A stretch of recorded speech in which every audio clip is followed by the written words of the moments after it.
नमस्कार दोस्तों, सफलता सीरीज में आप सभी का स्वागत है। जैसा कि आप लोग जानते हैं कि न्यू वैकेंसी आने वाली है टीजीटी पीजीटी की। तो टीजीटी और पीजीटी के लिए ये सफलता सीरीज मोस्ट इम्पॉर्टेंट है। यहाँ से क्वेश्चन बनेंगे ही बनेंगे। आखिर क्वेश्चन आते ही कहाँ से हैं? पीवाईक्यू के जो है ऑप्शन 4 ऑप्शन क्लियर कर लीजिए। बस ये समझ लीजिए कि सिलेक्शन हो जाएगा। तो चलिए आज का क्वेश्चन स्टार्ट करते हैं। आज का पहला क्वेश्चन है कि प्रगतिशील लेखक संघ की किस स्तर की संस्था है? प्रगतिशील लेखक संघ किस स्तर की संस्था है, आप लोग को बताना है। तो नंबर 1 है राष्ट्रीय, बी है कि अंतर्राष्ट्रीय, सी है राज्य स्तरीय और डी है कि हिंदी भाषी प्रांतीय। तो यहाँ पे जो हो जाएगा ऑप्शन बी अंतर्राष्ट्रीय। प्रगतिशील लेखक संघ एक अंतर्राष्ट्रीय स्तर की संस्था है। इसकी स्थापना 1935 ईस्वी में सज्जाद जहीर ने लंदन में की थी, है ना। इम्पोर्टेंट है ये पॉइंट। भारत में 36 में प्रगतिशील लेखक संघ की स्थापना लखनऊ में हुई, जिसके प्रथम अध्यक्ष मुंशी प्रेमचंद थे। इसके बारे में हम कल डिस्कस किए थे। आई होप ये सब आपको क्लियर हो गया होगा। अगला क्वेश्चन है कि मैं उस जनपद का कवि हूँ, काव्य रचना किस कवि की है? तो यहाँ ए है नागार्जुन की, बी रांगेरांगो, सी है त्रिलोचन की, डी है केदारनाथ की। तो मैं उस जनपद का कवि हूँ काव्य रचना किसकी है? त्रिलोचन की है। ऑप्शन सी यहाँ पे सही हो जाएगा।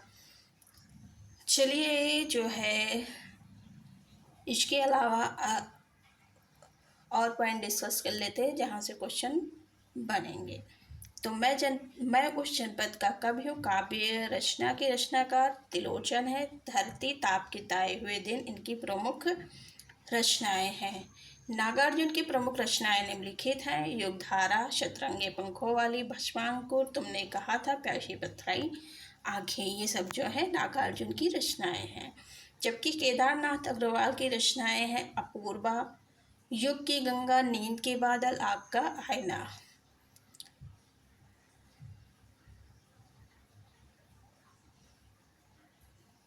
मैं उस जनपद का कवि हूँ, ये जो है गलत लिखा है क्योंकि इसमें हो जाएगा उस जनपद का कवि हूँ, है ना। अगला क्वेश्चन है त्रिलोचन का वास्तविक नाम था। तो कल देखे थे ना हम लोग, त्रिलोचन का वास्तविक नाम क्या था? वासुदेव सिंह, है ना। ऑप्शन ए सही हो जाएगा। कुछ पॉइंट है जो क्लियर करते हैं। तो त्रिलोचन का वास्तविक नाम जो है वासुदेव सिंह था। इनका उपनाम त्रिलोचन था। मुक्तबोध ने त्रिलोचन को अवध का किसान कहा है ना। त्रिलोचन का अवध का किसान किसने कहा है? तो मुक्तबोध में इम्पोर्टेंट है।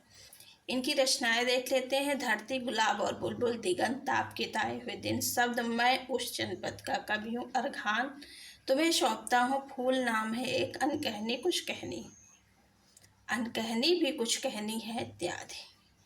चलिए अगला क्वेश्चन देखते हैं। अगला क्वेश्चन क्या है कि इनमें से कौन सी नागार्जुन द्वारा रचित नहीं है? तो यहाँ पे 3 रचनाएं जो है नागार्जुन द्वारा रचित है और एक रचित नहीं है। तो पाषाणी, चंदना और रविंद्र के प्रति ये जो है नागार्जुन की रचनाएं। जबकि ऑप्शन डी कला और बूढ़ा चांद किसका है? तो ये पंत का है, सबको पता होगा, है ना। कला और बूढ़ा चांद नागार्जुन द्वारा रचित रचना नहीं है, जबकि ये सुमित्रा नंदन पंत द्वारा रचित काव्य है। इस कृति पर सुमित्रा नंदन पंत को 1960 में साहित्य अकादमी पुरस्कार मिला है। इम्पोर्टेंट है। जबकि बादल को घिरते देखा है, पाषाणी, सिंदूर तिलकित भाल, तुम्हारी दंतुरित मुस्कान, 5 फूट भारत माता के, रविंद्र के प्रति, कालिदास, हरिजन गाथा, अकाल और उसके बाद आदि नागार्जुन की कविताएं हैं। अगला क्वेश्चन है कि कबीर के उपरांत हर विध्वंसकारी और जन विरोधी शक्ति को सर्वाधिक खुली चुनौती देने वाले साहित्यकार थे। तो कबीर के उपरांत पूछा, कबीर तो थे ही, है ना। जन विरोधी और जो है विध्वंसकारी, उनके अलावा कौन था? तो नागार्जुन थे।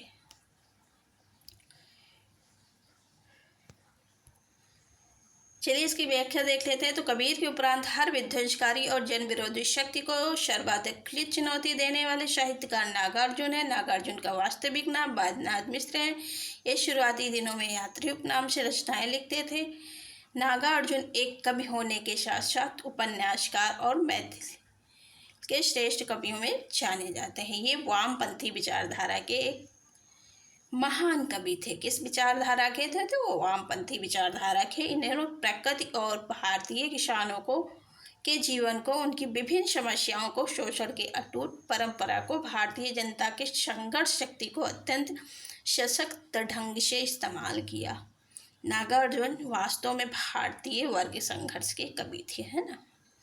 अगला क्वेश्चन है कि द्वंद्वात्मक भौतिक विकासवाद किस काव्य धारा का आधार है? तो वो था प्रगतिवाद। ऑप्शन 20 सही हो जाएगा। अगला क्वेश्चन है जहाँ पे डिस्कस करने वाले पॉइंट होंगे, हम डिस्कस जरूर करेंगे, है ना। अगला क्वेश्चन है कि प्रगतिवाद के अंतर्गत कौन सा विचार अमान्य है? तो यहाँ पे रूपवाद जो है अमान्य है, जबकि यथार्थवाद, पदार्थवाद और समाजवाद जो है इनके रूप माने जाते हैं। यहाँ पे प्रगतिवाद सैद्धांतिक आधार, मार्क्सवाद द्वंद्वात्मक भौतिकवाद है। सबको पता होगा, बार बार डिस्कस किया जा रहा है कि राजनीतिक क्षेत्र में समाजवाद, साम्यवाद, यथार्थवाद या पदार्थवाद है। साहित्य क्षेत्र में वही प्रगतिवाद है। प्रगतिवाद में निम्न वर्ग के जीवन की प्रतिष्ठा हुई है। इस युग के कवि जीवन के यथार्थ धरातल से अवतीर्ण कर समाज के यथार्थ जीवन को दिखाता है। यानी कि प्रगतिवाद में समाज के यथार्थ जीवन को व्यक्त किया गया है और उसी को अभिव्यक्त करता है ना। प्रगतिवादी कभी आत्मा और परमात्मा, श्रेष्ठ एवं जन्मांतर में विश्वास नहीं करता है ना।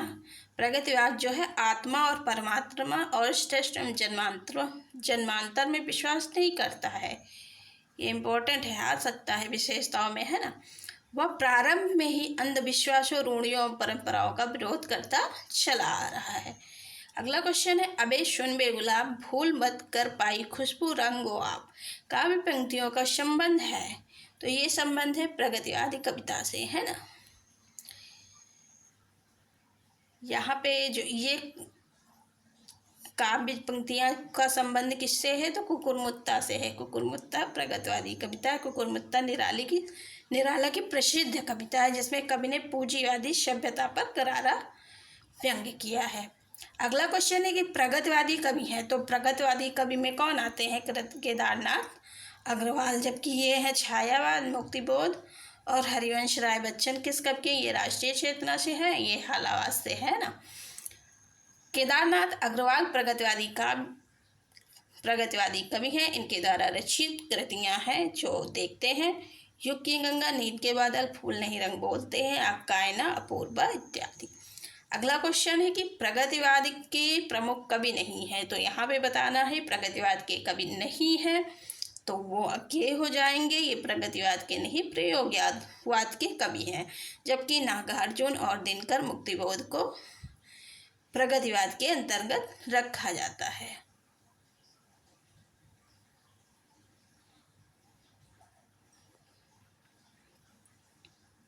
अगला क्वेश्चन है कि युगधारा के रचयिता हैं। युगधारा के रचयिता कौन है? नागार्जुन है ना। ऑप्शन सी राइट हो जाएगा। चलिए कुछ पॉइंट को डिस्कस करते हैं। तो युगधारा 1953 में लिखा गया, शतरंगे पंखों वाली 1959 में, प्यासी पथराई आंखें 1962 में, भस्मा अंकुर 1971 में, तालाब की मछलियाँ 1975 में, तुमने कहा था 1980 में, खिचड़ी विप्लव देखा हमने 1980 में, हजार हजार बाहों वाली 1981, पुरानी जूतियों का कोरस 1983 आदि नागार्जुन की प्रमुख काव्य कृतियाँ हैं। नागार्जुन कृत भस्मांकुर जो है 1971 में लिखा गया एक खंड काव्य है, जो बरवे छंद में लिखा गया है, इम्पोर्टेंट है। भस्मांकुर क्या है? खंड काव्य। कब लिखा गया? 1971 में। और किस छंद में है? तो बरवे छंद में है। अगला क्वेश्चन है एक हथौड़ा वाला घर में और हुआ, किसकी पंक्ति हैं? ये केदारनाथ अग्रवाल की हैं। ऑप्शन ए सही हो जाएगा। केदारनाथ अग्रवाल प्रगतिवादी कवि, प्रमुख कवि हैं। एक हथौड़ा वाला घर में और हुआ आज नदी प्यास, आज नदी बिल्कुल उदास थी। इनकी पंक्तियां हैं तथा इनकी प्रमुख काव्य कृतियों में युग की गंगा 1947 में, नींद के बादल 1947 में, फूल नहीं रंग बोलते हैं 1965 में इत्यादि हैं। अगला क्वेश्चन है कि इनमें से कौन सा कवि प्रगतिवादी नहीं है। तो यहाँ पे प्रगतिवादी कवि कौन से नहीं है, तो ये भवानी प्रसाद मिश्र जो है प्रयोग में आ जाते हैं ना, जबकि केदारनाथ अग्रवाल, त्रिलोचन और शिवमंगल सुमन जो है प्रगतिवादी कवि हैं।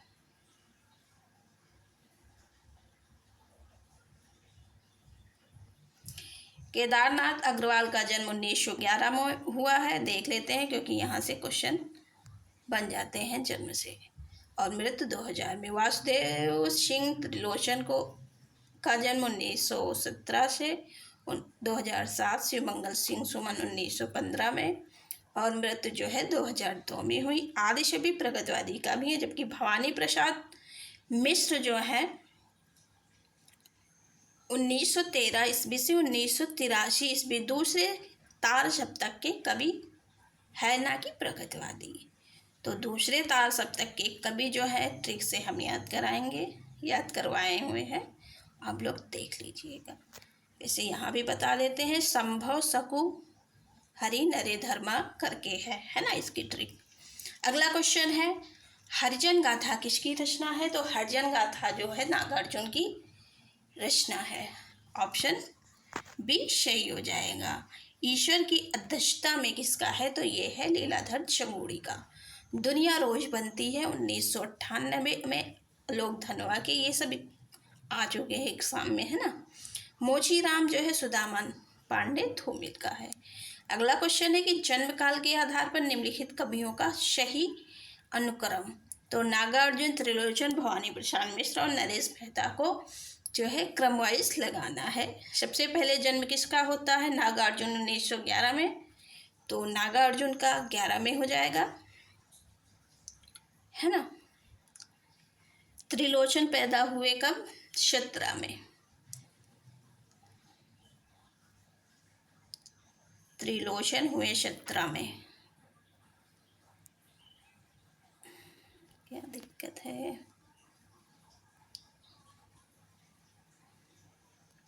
त्रिलोचन भवानी 13 में हुए हैं, और नरेश मेहता कब हुए हैं, 22 में। तो सबसे पहले आ जाएंगे हमारे नागार्जुन 11 में, भवानी हुए हैं 13 में यानी कि 1913 में, त्रिलोचन 1917 में, और नरेश मेहता 1922 में। तो यहाँ ऑप्शन सी राइट हो जाएगा, है ना। अगला क्वेश्चन है कि प्रगतिशील लेखक संघ की स्थापना लंदन में किसके प्रयत्न से हुई थी।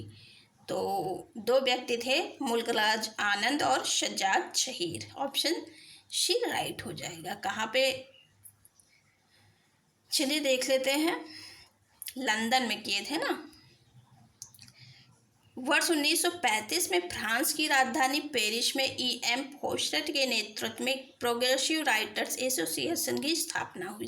इसी तर्ज पे भारत के डॉक्टर मुल्कराज आनंद और सज्जाद जहीर ने ब्रिटिश राजधानी लंदन में प्रगतिशील लेखक संघ की स्थापना की। इम्पोर्टेंट है। अगला क्वेश्चन है कि प्रगतिवादी काव्य सृष्टि है।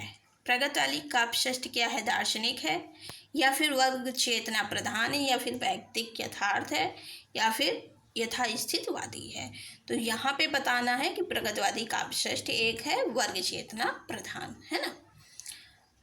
अगला क्वेश्चन है कि इनमें से कौन सी रचना केदारनाथ अग्रवाल की नहीं है। तो केदारनाथ अग्रवाल की रचना जो है युगधारा नहीं है। युगधारा किसकी है, तो अभी ऊपर हम पढ़ के आए हैं नागार्जुन की। जबकि युग की गंगा, नींद के बादल, आग के झरना जो है ये है केदारनाथ अग्रवाल का। आग का झरना नहीं होगा, यहाँ पे आग का आईना होगा, है ना। कुछ वही हम सोच रहे थे, यहाँ कुछ गलती है। चलिए कुछ पॉइंट डिस्कस करते हैं। युगधारा केदारनाथ अग्रवाल की रचना नहीं है, बल्कि नागार्जुन की है। नागार्जुन की अन्य रचनाओं में देखते हैं, सिंदूर तिलकित भात, दंतुरित तुम्हारी दंतुरित मुस्कान, बादल को धीरता देखा है आदि। शेष सभी युग गंगा नदी के, नींद के बादल व आग का आईना केदारनाथ अग्रवाल की कृतियाँ हैं। अगला क्वेश्चन है कि हिंदी साहित्य में मार्क्सवाद चेतना अभिव्यक्ति जिस काव्य धारा में देखने को मिलता है उस काव्य धारा को कहा जाता है। तो उस काव्य धारा को प्रगतिवाद कहा जाता है। ऑप्शन ए राइट हो जाएगा। ये सब हम लोग डिस्कस कर चुके हैं। तो चलिए आगे बढ़ते हैं। अगला क्वेश्चन है कि नागार्जुन किस काव्य धारा के कवि है। तो नागार्जुन प्रगतिवादी है। ऑप्शन ए राइट हो जाएगा। अगला क्वेश्चन है कि शोषक वर्ग के प्रति घृणा का भाव किस युग की कविता की मुख्य प्रवृत्ति रही है। तो हमारी प्रगतिवादी कवि जो है ऐसा काम करते हैं।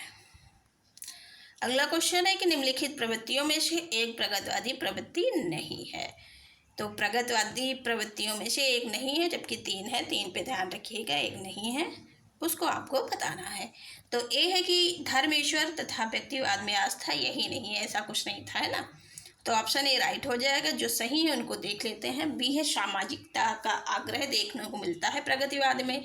शोषित वर्ग के प्रति सहानुभूति एवं शोषक वर्ग के प्रति घृणा भी देखने को मिलता है। और जो है जन सामान्य के प्रति लोक मंगल की कामना भी प्रगतिवाद की विशेषता है। अगला क्वेश्चन देखते हैं। निम्न में से आग और राग कवि किसे कहा जाता है। आग और राग का कवि दिनकर को कहा जाता है। दिनकर की रचनाएं देख लेते हैं जो कि मोस्ट इम्पॉर्टेंट है, यहाँ से क्वेश्चन बनते हैं।